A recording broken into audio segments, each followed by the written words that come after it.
Capítulo 2 Música medieval. A música mais antiga que conhecemos, tanto sacra como profana, consiste em uma única melodia, com uma textura do tipo que chamamos monofônica, em sua primeira fase.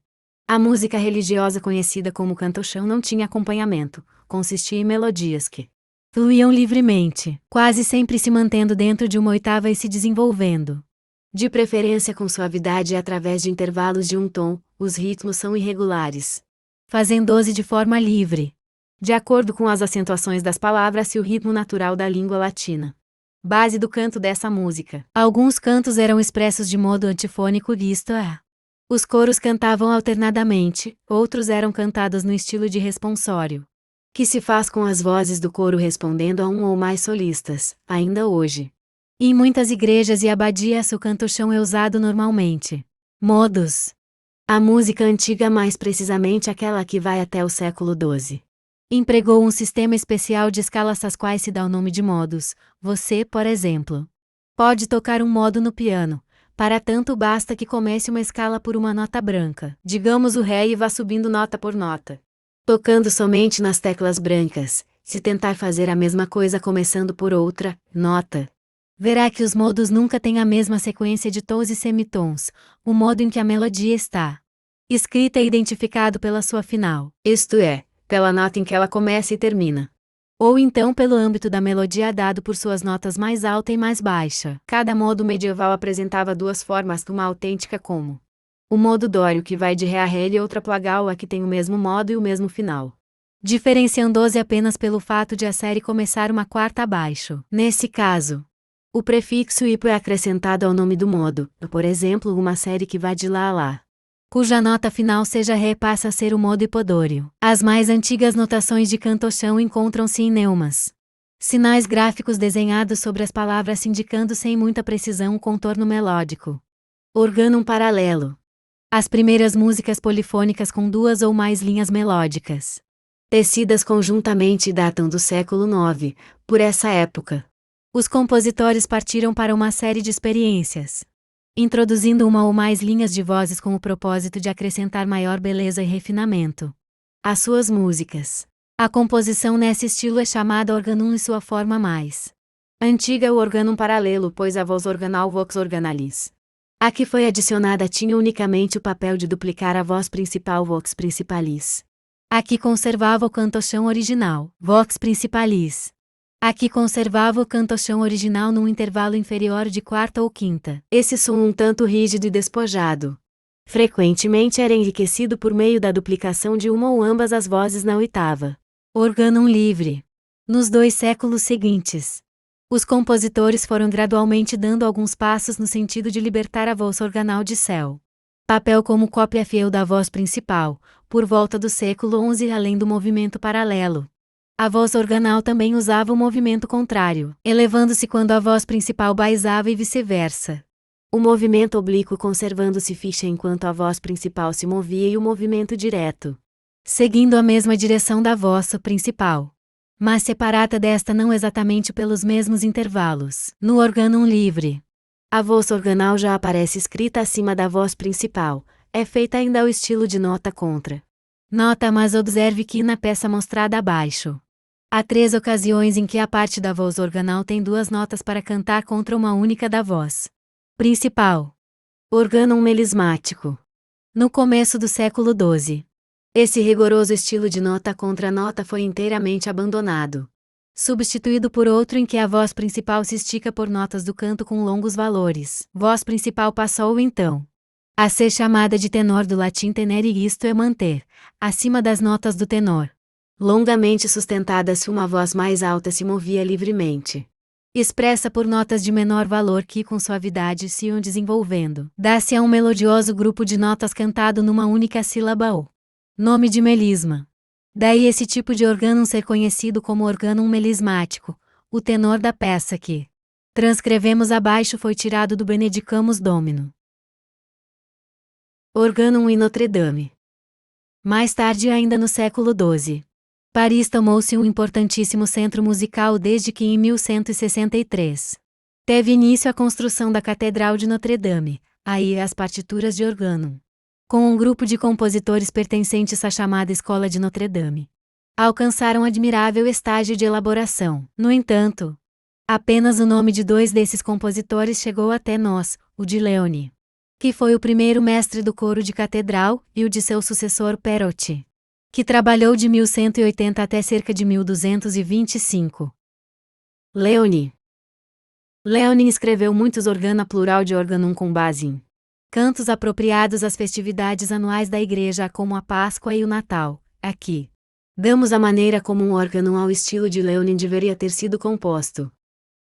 Uma vez escolhida a música apropriada, o Benedicamus Domino, por exemplo, o compositor consideraria como tenor a parte que tivesse apenas uma ou 2 notas em cada sílaba, Benedicamus, atribuindo-lhes valores extremamente longos, de fato, tão longos que é bem possível que os tenores de Notre-Dame fossem auxiliados, ou mesmo substituídos, por instrumentos como órgão ou sinos. Acima dessa linha, o compositor escreveria um solo, agora com o nome de duplum, isto é, segunda parte, usando um tipo de notação mais rápida, como antigos compositores faziam no organum melismático, mas com uma diferença. Nos organa de Notre-Dame, as partes mais altas estão mensuradas, arranjadas em precisas unidades de tempo musical, com as vozes tecendo frases parecidas com as de dança e baseadas em padrões rítmicos, todos de 3 tempos, na verdade, uma métrica emprestada da poesia. Descante cláusula. Quando, entretanto, o compositor chegasse a um segmento do canto original dotado de melisma, ele poria o tenor também dentro do mesmo ritmo, usando as notas desse segmento de canto, agora em andamento mais rápido. Esse estilo de composição ficou conhecido como descante, e a parte do organum na qual isso ocorria foi chamada de cláusula. As notas do tenor nessas passagens geralmente eram construídas formando desenhos rítmicos curtos, que se repetiam por toda a cláusula. Só as partes solo do canto original eram colocadas em polifonia para a voz e solo. As partes do canto originalmente a cargo do coro seriam executadas como antes, sem medida e em uníssono. Perotin, que foi o sucessor de Léone na função de mestre de capela em Notre-Dame, revisou grande número de organa anteriores, enriquecendo-os e fazendo certos tipos de modificações, a fim de torná-los estilisticamente mais modernos. A um organum duplum, por exemplo, ele poderia acrescentar uma terceira, triplum, e até mesmo uma quarta voz, quádruplum. Além disso, compôs diversas clausulae, algumas em substituição a outras já existentes em organa anteriores, algumas a serem executadas como peças independentes. Moteto. No século XIII, as vozes mais altas das clausulae começaram a receber palavras independentes do texto. O duplum passou então a ser conhecido como motetus, do francês mot, que significa palavras, dando assim origem a um tipo de música popular, que foi chamada de moteto. Como muitas dessas composições foram elaboradas para serem cantadas fora das igrejas, passaram a ser usadas palavras seculares. Sobre uma cláusula, talvez tirada de um organo a 2 vozes, acrescentava-se uma terceira voz, triplum, escrita com notas mais rápidas. Esta tinha palavras inteiramente independentes, às vezes até em outra língua. É curioso observar que, musicalmente, o triplum poderia tanto ajustar-se ao tenor, agora mais tocado do que cantado, como o duplum, mas não precisava necessariamente adequar-se aos 2, do que por vezes, resultavam conflitos dos mais dissonantes. É típica da Idade Média essa forma de construção musical em camadas, por vezes resultantes do trabalho de diferentes compositores. Abaixo, mostramos a abertura de um moteto do século XIII, baseado numa cláusula de organum a 2 vozes. Inicialmente, fora um duplum composto com as tristes palavras de um poema amoroso, em seguida transformado em um triplum com as palavras de outro poema, este já um pouco mais alegre. Ambos estão em francês. Outro tipo de música, que se popularizou com os compositores de Notre-Dame foi o conductus, cântico de procissão usado para acompanhar o padre, conduzi-lo em seus movimentos pela igreja. Ao elaborar um conductus, o próprio compositor, em vez de tomar emprestado do cantochão a parte do tenor, escrevia uma melodia própria. Sobre a parte do tenor, adicionava 1, 2, 3 e até mais vozes, quase sempre ao estilo de nota contra nota. Diferentemente do moteto, o conductus usava o mesmo texto em todas as partes das vozes. Troca de vozes. Uma interessante invenção musical, que surgiu sobretudo com o conductus, foi a troca de vozes. Fragmentos de melodia, ou mesmo frases inteiras são trocados pelas vozes.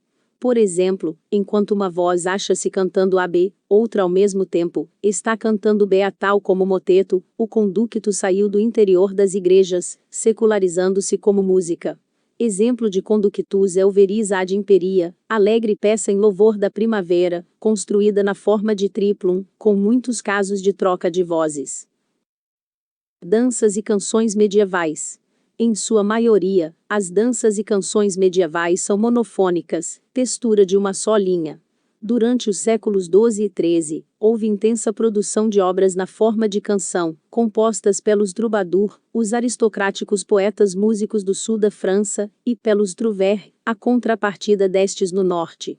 São duas palavras que estão associadas ao moderno verbo francês trouver, que significa descobrir, de modo que troubadour e trouvère eram aqueles que descobriam ou inventavam poemas e melodias.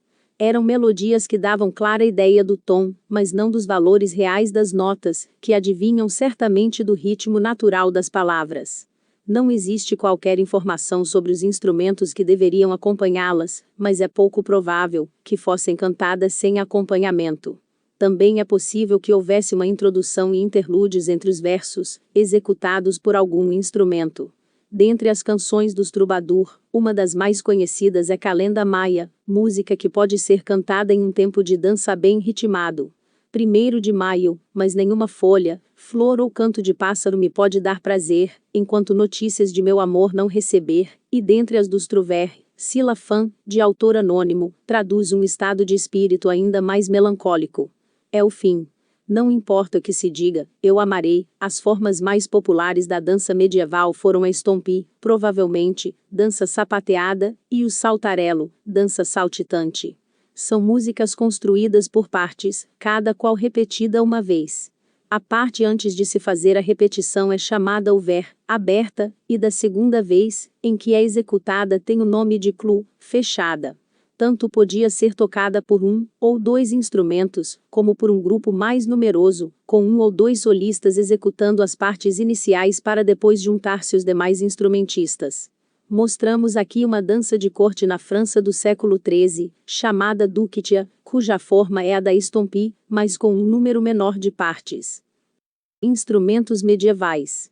Os instrumentos que deveriam acompanhar essas danças e canções incluíam galubé e tamboril, flauta e tambor de duas faces, tocados por uma só pessoa. Charamela, instrumento de sopro e palheta dupla, de grande sonoridade, um dos antepassados do oboé. Corneto, feito de marfim, ou madeira e guarnecido de couro, possuía bocal parecido com o do trompete, mas com orifícios para os dedos, como os da flauta. Órgão. Além do órgão de igreja, havia o órgão portátil, peça pequena, de poucas notas, que podia ser carregado com facilidade. Carrilhão, conjunto de sinos graduados de acordo com o tamanho e a altura dos sons, para ser tocado com martelos de metal. Cítula ou cistre, instrumento com 4 cordas de arame, que eram tangidas com os dedos. Harpa, menor em tamanho que a harpa moderna e com muito menos cordas. Viela, ligeiramente maior que as violas modernas, possuía um cavalete um tanto achatado, que permitia que uma corda fosse tocada ao mesmo tempo que outra. Rebeque, instrumento em forma de pera, geralmente de 3 cordas friccionadas com arco. Viela de roda, instrumento no qual uma roda movida, a manivela fazia as cordas vibrarem, e um teclado em conexão com as cordas melódicas respondia pela diferenciação dos sons. Saltério, dotado de cordas que eram tocadas com bicos de pena, um em cada mão. Também, flautas doces de vários tamanhos, a aveludada flauta medieval, o longo e retilíneo trompete medieval, alaúde, gaitas de fole, instrumentos de percussão, tais como címbalos, triângulo e tambores diversos. Ars nova, arte nova. Em 3 etapas da história da música, separadas uma da outra por mais ou menos 300 anos, vamos encontrar súbitas e marcantes mudanças no estilo musical. É interessante notar que em todas essas ocasiões a música foi, de certo modo, descrita como nova. 1300, Ars Nova, Arte Nova. 1600, Le Nuove Musique, a nova música. 1900, a nova música. Quando o nome de Ars Nova foi atribuído à música produzida no início do século XIX na França e na Itália, os músicos passaram a referir-se ao estilo do século anterior como Ars Antiqua, arte antiga. O estilo da Ars Nova é bem mais expressivo e refinado. Os ritmos já são mais flexíveis, ousados, e o contraponto, ou polifonia, se faz de forma mais desembaraçada. Mas, mesmo que, de modo geral, a harmonia se apresente em forma mais desenvolvida, as frases ainda tendem a começar e terminar com acordes incompletos, formados de quintas, quartas e oitavas. Guillaume de Machaut. O maior músico da Ars Nova foi o compositor francês Guillaume de Machaut, que escreveu grande número de motetos e canções. Muitas de suas peças foram baseadas ou calcadas em canto-chão, mas muitas outras foram livremente compostas, de modo que podemos considerá-las inteiramente criadas por ele.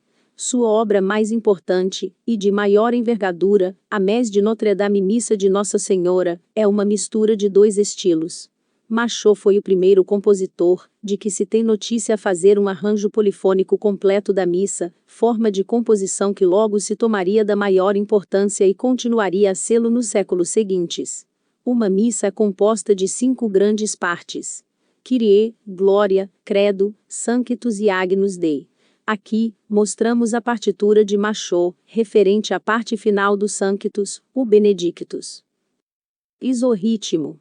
Esse é o processo pelo qual Machaut compôs o seu Benedictus. Antes de tudo veio a escolha de um canto-chão, para ser o tenor ou cantus firmus, isto é, o canto básico sobre o qual ele construirá sua música. Um compositor de orá não chamaria essa parte de voz principal ao cantus firmus. Machaut aplica um tipo de desenho rítmico extremamente prolongado, que será repetido por toda a peça, tal como os compositores de Notre-Dame fizeram com as notas do tenor nas clausulae. Essa técnica tornou-se conhecida como isorritmo, ritmo padrão, e cada seção de desenho rítmico foi chamada de taléa. Esse Benedictus compõe-se de 5 taléas. E, finalmente, as demais vozes serão tecidas acima e abaixo do cantus firmus do tenor. O quetô. Outra técnica muito apreciada pelos compositores medievais e percebida com grande clareza em sua música é o quetô, palavra que poderia perfeitamente traduzir-se por soluço. A melodia apresenta-se partida, formando frases muito curtas, chegando mesmo a ter pausa separando as notas. O quetô, geralmente, é compartilhado por 2 vozes ou instrumentos, de modo a dar uma nítida impressão de diálogo sincopado.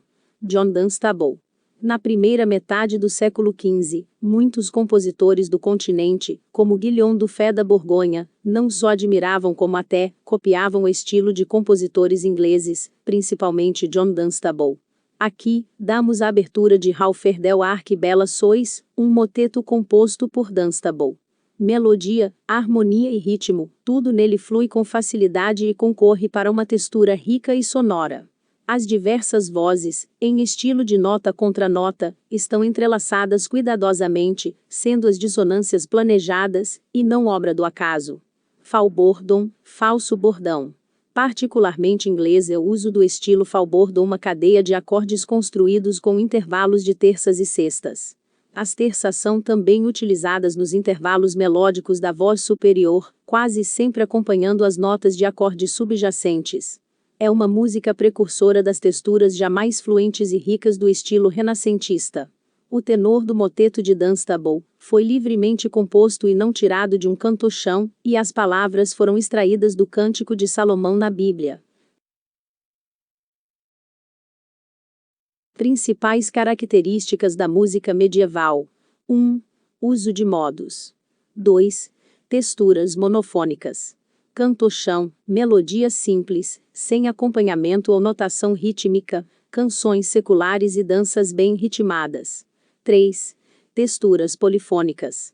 Organum, peças elaboradas a partir de canto-chãos pré-existentes, motetos, composições resultantes da sobreposição de melodias e palavras, frequentemente trazendo problemas de desentrosamento. 4. Muitas composições baseadas em um cantus firmus tirado de um canto-chão, mas algumas peças compostas de forma independente, por exemplo, conductus. 5. Na ars antiqua, ritmos tomados da poesia, mas, na ars nova, jamais flexíveis e ousados. 6. Tendência mais para sons contrastados do que combinados. 7.